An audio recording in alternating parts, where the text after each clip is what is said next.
काय नेमकं मागितलंय आणि आज मी पालखीमध्ये चालताय, दर्शन झालंय, काय बघताय? माझ्याकरता अतिशय भाग्याचा दिवस आहे.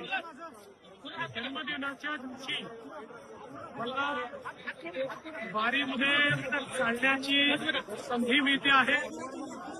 या ठिकाणी जगद्गुरू तुकाराम महाराज आणि ज्ञानेश्वर माऊली या दोघांचंही दर्शन, त्यांच्या पादुकांचं दर्शन हे घेण्याची संधी मिळणं हा अतिशय भाग्याचा योग आहे. आणि त्याचसोबत हे जे सगळे वारकरी आहेत हे माऊलीचं जिवंत स्वरूप आहे. सगळे वारकरी एकत्रित मिळून माऊलीच्या स्वरूपातच आपल्याला पाहायला मिळतात.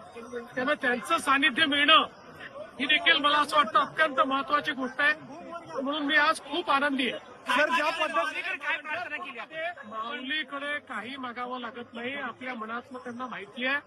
पण दरवेळेस माऊलीला एकच मागणं असतं, चांगला पाऊस पडू दे, शेतकरी सुखी होऊ दे. सर, खूप चांगला पावसाला सुरुवात झालेली आहे. पंढरपुरात खूप चांगल्या तयारी झालेल्या आहेत.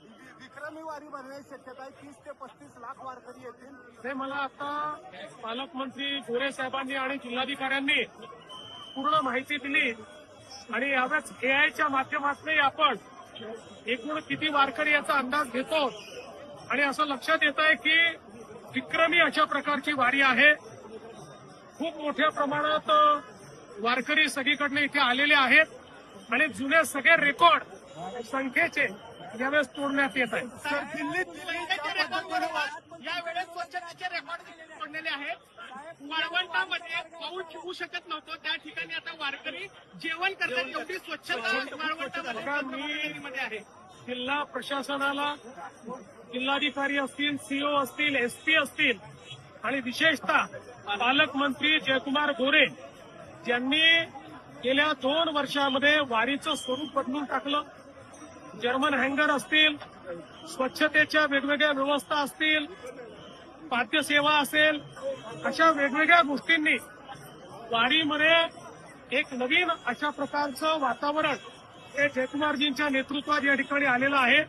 आणि मला अतिशय याचा आनंद आहे. सर, विरोधकांना सद्बुद्धी मागालकर ज्या पद्धतीने दिल्लीत जमा झालेले आहेत आणि ज्या पद्धतीने ड्रामेबाजी चाललेली आहे, मला असं वाटतं की सर्वांनी आपल्या देशाचा विचार केला पाहिजे. आपल्या देशाची बदनामी होणार नाही अशा प्रकारचा विचार केला पाहिजे. आणि विशेषतः ही पहिल्या दिवशीपासून आमचं सगळ्यांचं मत आहे की विद्यार्थ्यांच्या ज्या आशा आकांक्षा अपेक्षा असतील त्या पूर्ण करणं हे सरकारचं कर्तव्य आहे. आणि ते आम्ही करू. काही उणिवा राहिल्या असतील तर त्या उणिवा दूर होतील. फक्त त्यांच्या खांद्यावर बंदूक ठेवून काही लोक, विशेषतः काही राजकीय पक्ष या पद्धतीनं कारभार करतायत ते काही योग्य असं माझं मत नाही. विद्यार्थ्यांच्या मागण्यांची आम्ही समरस आहोत आणि विद्यार्थ्यांच्या हिताचेच निर्णय हे केंद्रातलं आणि राज्यातलं सरकार घेईल. धन्यवाद.